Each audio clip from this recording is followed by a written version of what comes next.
तो स्वागत है आप सभी का हमारे YouTube चैनल सुम्मी एकेडमी पर। आज हम आपके लिए एक टॉपिक लेके आए हैं जिसका नाम है अव्यय।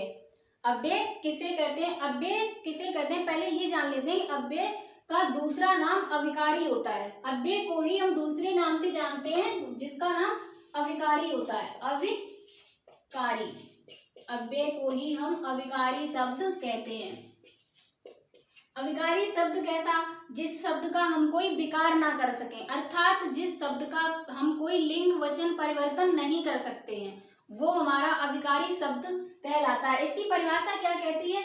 जो शब्द लिंग वचन कारक से अप्रभावित होते हैं, जो शब्द लिंग वचन कारक से अप्रभावित होते हैं, उसे हम क्या कहते हैं? अव्यय कहते हैं या अविकारी शब्द कहते हैं। अब अप्रभावित किस तरह का? जिस पर कोई प्रभाव ना पड़े, अर्थात जिस पर कोई प्रभाव ना पड़े। प्रभाव किस तरह से? जो शब्द बदले ना। अप्रभावित किस तरह का होता है कि हम किसी शब्द को बदलें तो उस पर कोई प्रभाव ना पड़े। वो शब्द जिस तरह से आया है उस तरह से हम अगर वाक्य प्रयोग में भी करें तो वो वाक्य में भी उसी तरह से प्रयोग होगा। तो जिन शब्दों का हम कोई विकार ना कर सके वो हमारे अविकारी शब्द या अव्यय कहलाते हैं। जैसे हमने कहा परसों,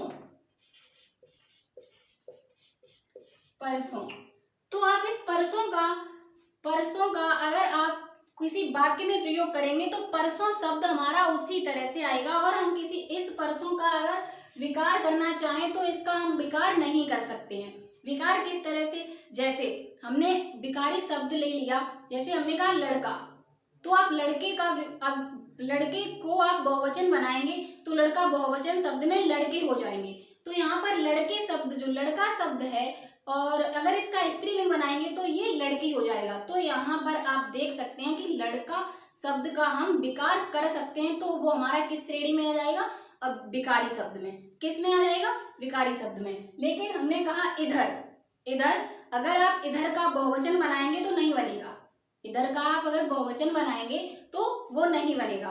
तो यही हमारी परिभाषा कह रही है कि जो शब्द लिंग वचन कारक से अप्रभावित होते हैं, अर्थात जिन पर कोई प्रभाव ना पड़े, वो हमारा अव्यय कहलाता है या अविकारी शब्द कहलाता है। जैसे परसों, तो हमने परसों का वाक्य प्रयोग किया, जैसे वह परसों आगरा, वह परसों जाएगा।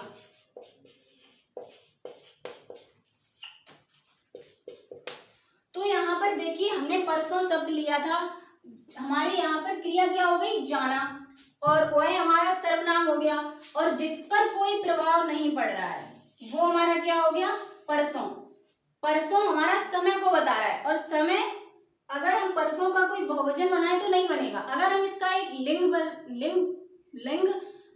परिवर्तन करें तो नहीं होगा। तो यहाँ पर परसों हमारा कैसा होगा? अविकारी शब्द, अर्थात इसका कोई विकार नहीं हो सकता है। इसका कोई विकार नहीं हो सकता है। जो ये जिस तरह से प्रयोग हुआ है वो उसी तरह से होगा। तो ये हमारे क्या हो जाते हैं? अव्यय कहलाते हैं। अव्यय कितने प्रकार के होते हैं? अव्यय 4 प्रकार के होते हैं। कितने प्रकार के? 4 प्रकार के। क्रिया विशेषण अव्यय, समुच्चय बोधक अव्यय, संबंध बोधक अव्यय और विस्मयादि बोधक अव्यय। क्रिया विशेषण अव्यय, समुच्चय बोधक अव्यय और संबंध बोधक अव्यय, विस्मयादि बोधक अव्यय। अव्यय कितने प्रकार के होते हैं? 4 प्रकार के। अव्यय कितने प्रकार के होते हैं? 4 प्रकार के। लेकिन हम इसे देखते हैं क्रिया विशेषण अव्यय। तो पहला हमारा हो जाता है क्रिया विशेषण अव्यय। क्रिया विशेषण अव्यय। क्रिया विशेषण अव्यय किसे कहते हैं? क्रिया विशेषण अव्यय किसे कहते हैं? क्रिया, आप इनके शब्दों में जाइए, परिभाषा इनके शब्दों से ही निकलकर बाहर आएगी। जैसे आपसे यह क्रिया, आप अच्छे से जानते हैं क्रिया वो होती है जो किसी के द्वारा की जाती है या स्वतः होती है। क्रिया कौन सी होती है? जो किसी के द्वारा होती है या स्वतः की जाती है, वो हमारा क्या कहलाता है? क्रिया कहलाती है। और विशेषण, हमने आपको विशेषण पढ़ाया था, तो हमने आपको बताया विशेषण की परिभाषा विशेषण की परिभाषा हमारी क्या कहती है। तो हमने आपको विशेषण में बताया था कि जो शब्द संज्ञा या सर्वनाम की विशेषता बताएं वो हमारा किसके अंतर्गत आता है, विशेषण के अंतर्गत। तो यहाँ पर आप देखेंगे क्रिया विशेषण, तो यहाँ पर हमारी परिभाषा किस तरह से बनेगी, जो शब्द क्रिया की विशेषता बताएं, क्रिया की विशेषता बताने वाले शब्दों को क्या कहते हैं, क्रिया विशेषण अव्यय कहते हैं। क्रिया की विशेषता बताने वाले शब्दों को क्रिया विशेषण अव्यय कहते हैं। तो इसकी परिभाषा हो जाती है क्रिया, जो शब्द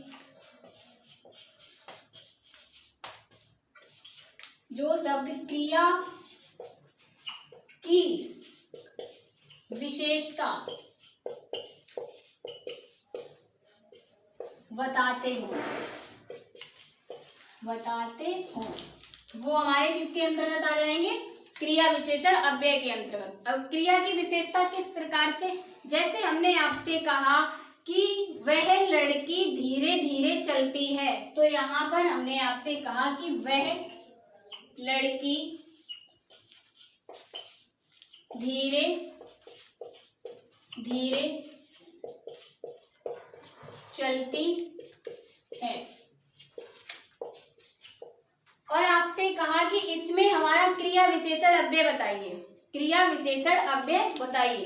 तो आप क्या कहेंगे कि वह लड़की धीरे धीरे चलती है, अर्थात क्रिया की विशेषता कौन बता रहा है, चलना क्या हो गया, क्रिया हो गई, चलना क्या हो गया, हमारा क्रिया शब्द हो गया। और चलना चल कैसे रही है, धीरे धीरे, कैसे चल रही है, धीरे धीरे। तो यहाँ पर चलने की विशेषता कैसी है, धीरे धीरे, वो लड़की धीरे धीरे चल रही है। तो परिभाषा हमारी ये कहना यही चित्तू चाह रही है कि जो शब्द क्रिया की विशेषता बताए, किसकी, क्रिया की विशेषता बताए, वो हमारा किसके अंतर्गत आ जाएंगे, क्रिया विशेषण अव्यय के अंतर्गत। तो यहाँ पर क्रिया की विशेषता क्या बता रहा है कि वह धीरे धीरे चल रही है, तो यहाँ पर हमारा क्रिया विशेषण अव्यय धीरे धीरे हो जाएगा। कौन सा हो जाएगा, धीरे धीरे हो जाएगा। अब क्रिया विशेषण अव्यय को भी हमने 4 भागों में बांटा है। क्रिया विशेषण अव्यय के कितने प्रकार होते हैं, 4। नंबर 1 कालवाचक, रीतिवाचक, परिमाणवाचक, स्थानवाचक। तो यहाँ पर हम पहला लेंगे, पहला कौन सा लेंगे, पहला लेंगे कालवाचक क्रिया विशेषण। तो हमारा इसमें पहला हो जाता है कालवाचक क्रिया विशेषण।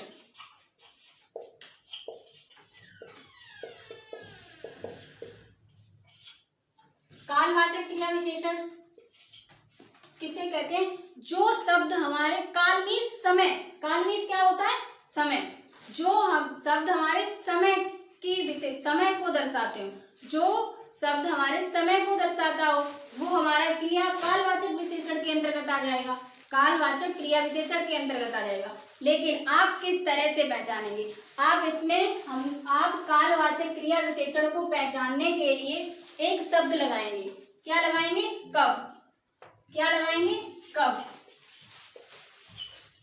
आप कब का प्रयोग करेंगे तो आपका कालवाचक क्रिया विशेषण निकलकर बाहर आ जाएगा। जैसे हमने आपको वाक्य दिया कि परसों बरसात होगी, तो पहला एग्जाम्पल हमारा यहाँ पर हो जाता है परसों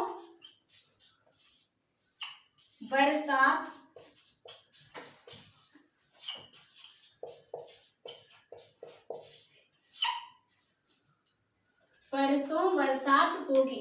तो आपसे हमने कहा था कि आप परिभाषा नहीं देखेंगे, परिभाषा हमारी क्या कहना चाह रही है। आप किस तरह से करेंगे कि परसों बरसात होगी, तो आप कहेंगे कि कब का, आपने एक शब्द दिया कब, और हम उसका प्रयोग कैसे करें पहले आप बताइए। तो हम आपको बता रहे हैं कि हमने कब, किस तरह से हमको कब का प्रयोग करना है। तो आप कहेंगे परसों बरसात होगी, तो हमने कहा कि कब बरसात होगी, कब बरसात होगी, कब बरसात होगी, परसों बरसात होगी, कब बरसात होगी, परसों बरसात होगी। तो आपका काल परसों हमारा क्या है, समय को दर्शा रहा है, समय को दर्शा रहा है कि परसों बरसात होगी, अर्थात वो समय को दर्शा रहा है। तो यहाँ पर परसों क्या हो जाएगा, कालवाचक क्रिया विशेषण, कब बरसात होगी, परसों होगी, तो यहाँ पर कालवाचक क्रिया विशेषण के अंतर्गत आ जाएगा। जैसे दूसरा हमने एग्जाम्पल लिया, मैंने सुबह खाना खाया। मैंने सुबह खाना खाया। तो आप इस तरह से ही पहचान सकते हैं कि जो शब्द हमारे काल का, समय का बोध कराते हैं, वो हमारा क्या कहलाता है? कालवाचक अव्यय। क्या कहलाता है? कालवाचक क्रिया विशेषण। क्या कहलाता है? तो समय का बोध यहाँ पर कौन सा करा है कि मैंने सुबह खाना खाया। मैंने सुबह खाना खाया। सुबह हमारा किस चीज का बोध करा रहा है? समय का। किस चीज का बोध करा रहा है? समय का। और आप एक शब्द दिया है कब, तो आप कब का भी प्रयोग इसमें कर सकते हैं। अगर आपको नहीं पता चल रहा है कि समय का किस तरह से वो करा रहा है बोध, तो आप इस तरह से करेंगे, मैंने सुबह खाना खाया। मैंने कब खाना खाया? कब खाना खाया? सुबह खाना खाया। आपका वाक्य बन रहा है कि मैंने कब खाना खाया? सुबह खाना खाया। तो आप इस तरह से पहचान सकते हैं कि कालवाचक क्रिया विशेषण किसे कहते हैं। आप अच्छे से पहचान लेंगे कालवाचक क्रिया विशेषण किसे कहते हैं। तो अगला हमारा हो जाता है विशेषण। नंबर 2 कौन सी हो जाती है? रीतिवाचक क्रिया विशेषण। रीतिवाचक क्रिया विशेषण कौन सा हो जाता है? रीतिवाचक क्रिया विशेषण। रीतिवाचक क्रिया विशेषण किसे कहते हैं? आप इसकी परिभाषा नहीं देखेंगे, आप इसमें एक शब्द लगाएंगे, कैसे। कैसे, अगर आपका उत्तर कैसे से मिल रहा है तो वो आप किसके अंतर्गत आ जाएगा? रीतिवाचक क्रिया विशेषण के अंतर्गत। जैसे हमने आपको एक वाक्य दिया, हमने कहा कि वह लड़का धीरे धीरे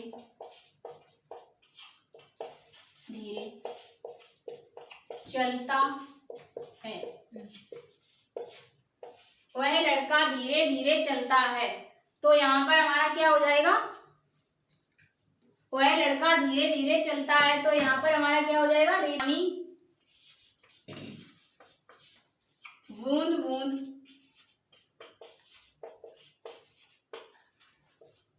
टपकता है। और हमने तीसरा लिया, जैसे इसे बार बार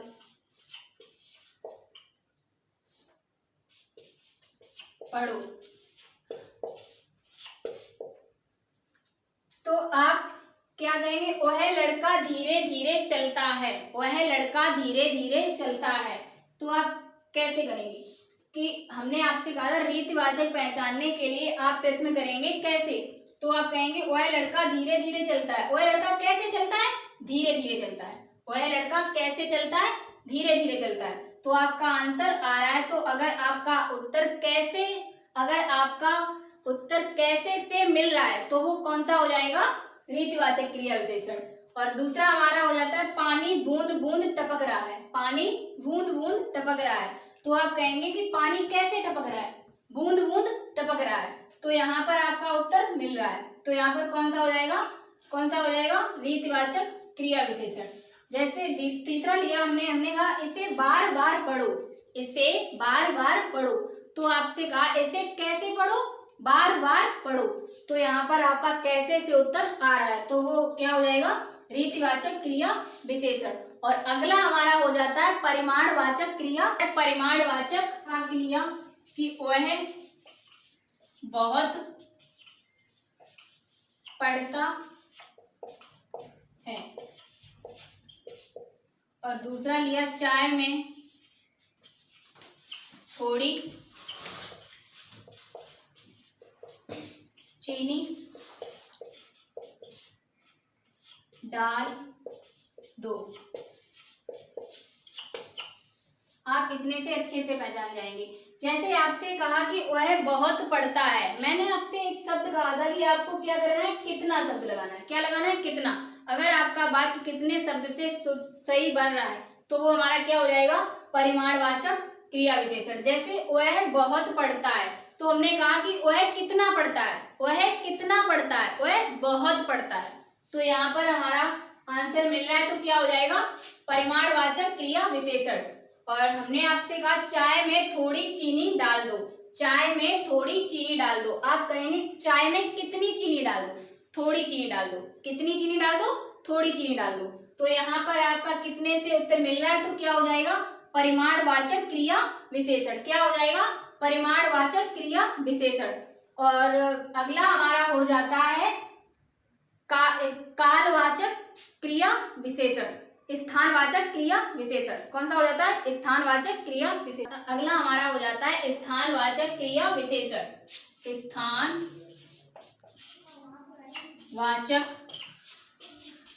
क्रिया विशेषण।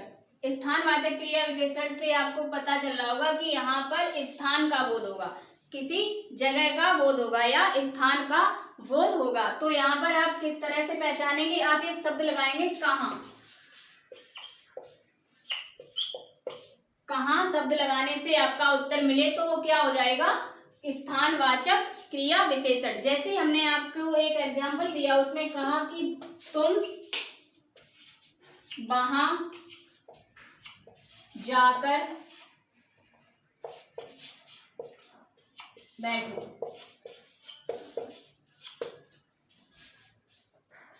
और दूसरा लिया दिल्ली दूर है। और तीसरा लिया तुम भीतर जाओ। तो आपसे हमने कहा था कि आप इसमें कौन सा क्वेश्चन करेंगे? कहाँ। कौन सा करेंगे? कहाँ। अगर आपका कहाँ करने से आंसर मिल रहा है तो वो क्या हो जाएगा? स्थानवाचक क्रिया विशेषण। तो आपसे कहा तुम वहां जाकर बैठो। तुम वहां जाकर बैठो, तो आप कहेंगे कहाँ जाकर बैठो? वहां जाकर बैठो। कहाँ जाकर बैठो? वहां जाकर बैठो। तो यहाँ पर हमारा कहाँ से उत्तर मिल रहा है तो वो हमारा किसके अंतर्गत आ जाएगा? स्थानवाचक क्रिया विशेषण के अंतर्गत। और जैसे आपको दूसरा क्वेश्चन दिया दिल्ली दूर है। दिल्ली दूर है, तो आपने कहा दिल्ली कहाँ है? दिल्ली कहाँ है? दिल्ली दूर है। तो यहाँ पर हमारा कहाँ से उत्तर मिल रहा है वो क्या हो जाएगा? स्थानवाचक क्रिया विशेषण। और तीसरा हमारा हो जाता है तुम भीतर जाओ। तुम भीतर जाओ, तो आपसे कहा था कि कहाँ प्रश्न कीजिए। तुम कहाँ जाओ? भीतर जाओ। तुम कहाँ जाओ? भीतर जाओ। तो यहाँ पर हमारा उत्तर मिल रहा है तो वो किसके अंतर्गत आ जाएगा? स्थानवाचक क्रिया विशेषण के अंतर्गत आ जाएगा।